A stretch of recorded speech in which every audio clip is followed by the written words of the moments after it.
أعوذ بالله من الشيطان الرجيم. بسم الله الرحمن الرحيم. الحمد للہ وکفا السلام علی عبادہ الذین اصطفیٰ۔ امام ابو داود نے کتاب الادب میں عمرو بن شعیب رضی اللہ تعالیٰ عنہ کے توسط سے اللہ کے رسول صلی اللہ علیہ وسلم کے ارشاد نقل کیا ہے، لا تجلس بین رجلین الا باذنہما، کہ دو آدمیوں کے درمیان ان کی اجازت کے بغیر نہ بیٹھو۔ اب یہ ادب کی تکمیل ہے اور حسن تربیت ہے۔ نبی علیہ الصلاۃ والسلام کی بعثت کا مقصد محض لوگوں کو نماز روزہ کے مسائل بتانا نہیں، بلکہ روزمرہ کی زندگی کے آداب کہ کون شخص کیسے بیٹھے، لوگوں سے کیسے نشست و برخاست رکھے، لوگوں سے برتاؤ کیسا ہو، یہ سارے کے سارے احکامات دیے ہیں۔ اسی کو کتاب الآداب سے تعبیر کرتے ہیں۔ تو حدیث شریف کا مدعا یہی ہے کہ جب آدمی بیٹھے ہوں، دو آدمی، تو اب تیسرے آدمی کے شان نشان نہیں، مناسب نہیں اس کے لیے کہ ان دو کے درمیان جا کر بیٹھ جائے۔ ممکن ہے کہ وہ دونوں اس کے آنے کی وجہ سے آپس میں کوئی خاص بات کرنا چاہتے ہوں تو وہ نہ کر سکیں۔ تو علماء نے لکھا ہے کہ 3 صورتیں ہو سکتی ہیں اس مسئلہ میں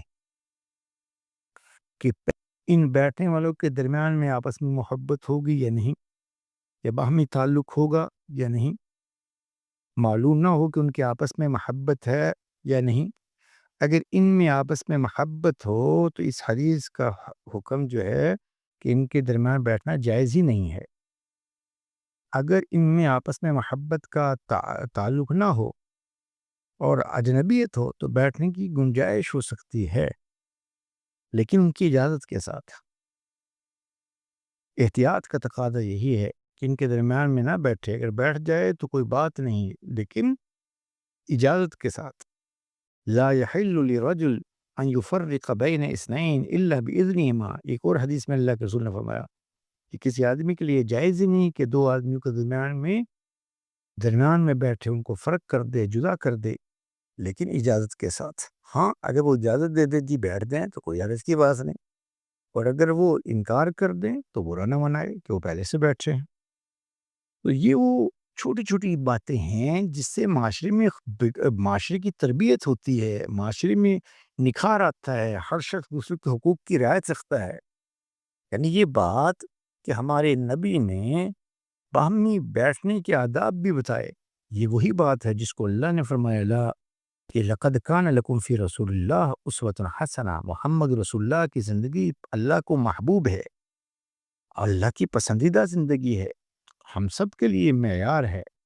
کھاتے ہوئے، پیتے ہوئے، سوتے ہوئے، شادی بیاہ، غمی خوشی، بیٹھتے ہوئے، لوگوں سے بات چیت کرتے ہوئے، لین دین کرتے ہوئے، باہمی معاملات کے لیے حدود کے سامنے زندگی کو سامنے رکھ کر چلنا، یہ دین کا حکم ہے، یہی دین کی منشا ہے۔ اللہ ہم سب کو دین سیکھ کر عمل کرنے کی توفیق دے، اور ان دروس حدیث کی برکت سے، دین کی باتوں کی برکت سے اللہ ہماری انفرادی اجتماعی تمام مسائل ہیں، اللہ ان کو حل فرمائے، اللہ ہم سب سے راضی ہو جائے، اپنے رضا والی زندگی عنایت فرمائے۔ اللہ ہماری بیماریوں کو، ہمارے متعلقین، منتسبین، طلباء، شاگرد جن سے ہم محبت کرتے ہیں، ان کی بیماریوں کو، ان کی پریشانیوں کو اللہ خوشیوں میں بدل دے، بیماریوں کو صحت میں بدل دے، تکلیفوں کو راحتوں میں بدل دے، بے چینیوں کو چین سکون سے بدل دے۔